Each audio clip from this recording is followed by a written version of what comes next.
చైనాలో ఒక వర్తకుడు ఉండేవాడు. అతని పేరు చావో. అతను ఎప్పుడూ దేశ సంచారం చేస్తూనే ఉండేవాడు. ఎక్కడ పూటకూటి బసలు ఉండేది అతనికి బాగా తెలుసు. కాని ఒకసారి అతను తూర్పు రాజధానికి ప్రయాణమైపోతూ తాను ఎరగని ప్రాంతంలో ప్రయాణించటం తటస్థించింది. చీకటి పడబోతూ ఉండటం గమనించి అతను పొలాలలో పని చేసుకుంటున్న వారిని ఈ ప్రాంతాల పూటకూటి ఇల్లుందా అని అడిగాడు. ఆ కనిపించే గుట్ట దాటితే ఒక బస ఉన్నది. అక్కడ గాడిదలు కూడా అమ్ముతారు అని రైతులు చెప్పారు. చావో గుట్ట దాటి ప్రయాణికుల బస చేరుకున్నాడు. ఇల్లు చాలా అందంగా ఉంది. చావో ఇంటి బయట గాడిదను దిగి లోపలికి వెళ్ళాడు. ఇంటి ఆవిడ 6 ప్రయాణికులకు సారా అందిస్తున్నది. ఆమెకు 30 ఏళ్లు మించి ఉండవు. వితంతువు, మన మర్యాదలు గల మనిషిగా కనపడింది. ఆమె చావోను చూసి, మీ సవారి గాడిదను, సామాన్ల గాడిదను దయచేసి ఇంటి వెనుక కట్టెయ్యండి. నాకు నౌకర్లు ఎవరూ లేరు అన్నది. నౌకర్లు లేకపోతే జీతాలు ఉండవు. డబ్బు మిగలగా ఏం చేస్తుంది అని తనలో అనుకుంటూ చావో తన గాడిదలను ఇంటి వెనుక కట్టేసి లోపలికి వచ్చి మిగతా అతిథులతో బాటు బల్ల ముందు కూర్చున్నాడు. సరిగా అదే సమయానికి భోజనం వడ్డన ఆరంభమైనది. భోజనం చాలా బాగున్నది. భోజనాలు ముగిశాక అతిథులు సారా తాగుతూ, కబుర్లు ఆడుకుంటూ అక్కడే కొంతసేపు కాలక్షేపం చేశారు. చావోకు తాగే అలవాటు లేనందున అతను మిఠాయి తింటూ మిగిలిన వారితో కబుర్లు ఆడాడు. త్వరలోనే నిద్రకు వేళ అయింది. దీపాలు ఆర్పేసినాక తాగిన కైపులో ఉన్న అతిథులు తూలుతూ వెళ్లి తమ పక్కల మీద పడి క్షణంలో గుర్రుపెట్టి నిద్రపోసాగారు. చావో పక్క ఒక తడిక ఆనుకొని ఉన్నది. ఆ తడిక అవతల ఇంటి ఆవిడ పడుకుంటుంది. చావోకు చాలా సేపు నిద్ర పట్టలేదు. చివరకు అతనికి కలత నిద్ర పట్టుతూ ఉండగా పెద్ద చప్పుడే మెలకువ వచ్చింది. ఏదో బరువైన వస్తువు నేలమీద ఈడ్చగా అయ్యే చప్పుడు బస యజమానురాలు పడుకునే దిక్కునుంచి వచ్చింది. ఎవరో దొంగలు ఆవిణ్ణి చంపేస్తున్నారేమోనని మొదట చావో భయపడ్డాడు. అతను చడి చప్పుడు కాకుండా తన పక్కమీద లేచి కూర్చుని తడికే కేసి చూస్తే అందులో చిన్న కంత కనపడింది. దాని గుండా అతను చూసే సరికి వితంతువు కనిపించింది. ఆమె ఒంటరిగానే ఉన్నది. ఆమెకే ప్రమాదం కలగలేదు. ఒక బరువైన పెట్టెను ఆమె గది మధ్యకు లాగటంచేత చప్పుడు అయింది.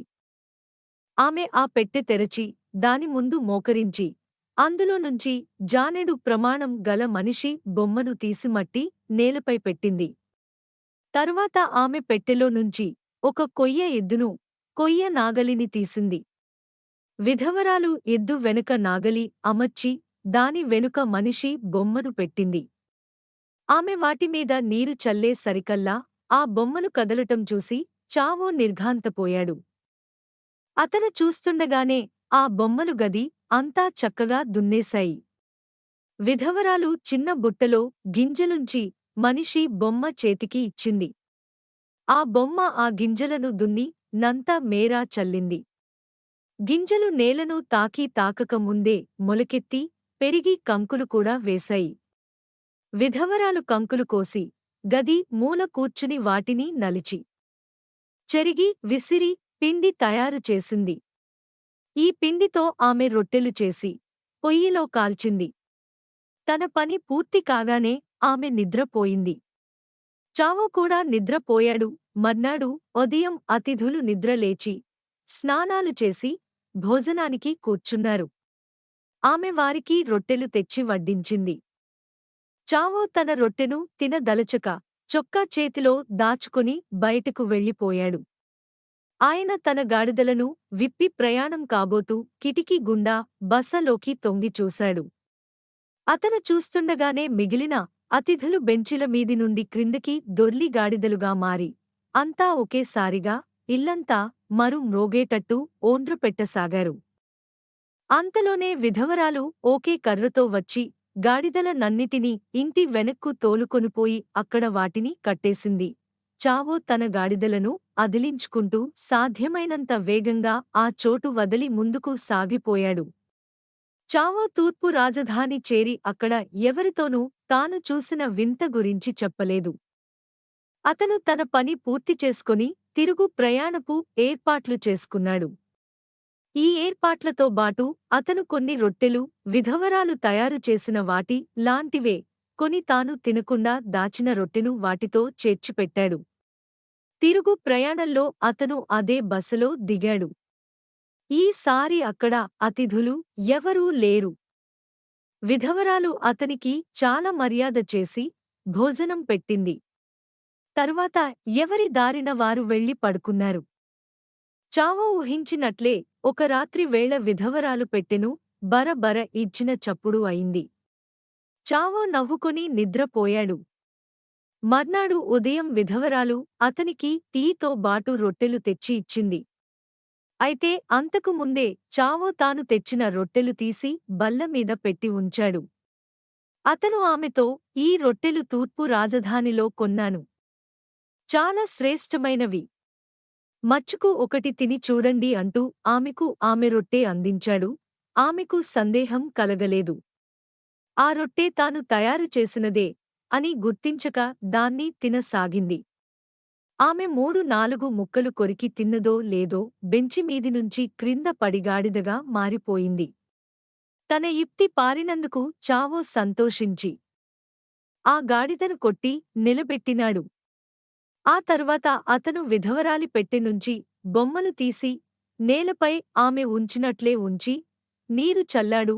కాని అవి కదలలేదు. వాటిని ఉండనివ్వడం క్షేమం కాదు అనుకోని తగులబెట్టేసి చావో కొత్త గాడిదను ఎక్కి వెళ్ళిపోయాడు. ఆ గాడిద అతన్ని 4 ఏళ్లు మోసింది.